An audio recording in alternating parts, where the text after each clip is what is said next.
ఈ వాక్య భాగములో ఒక న్యాయాధిపతి కనబడుతున్నాడు, ఒక విధవరాలు కనబడుతుంది.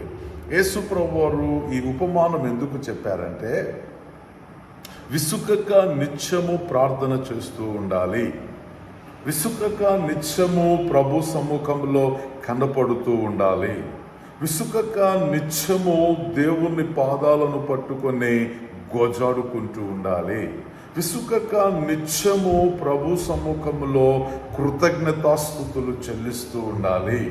ఎందుకంటే ప్రార్థన సమస్త కార్యములను కట్టుచున్నది, ప్రార్థన సమస్తమును జరిగిస్తున్నది.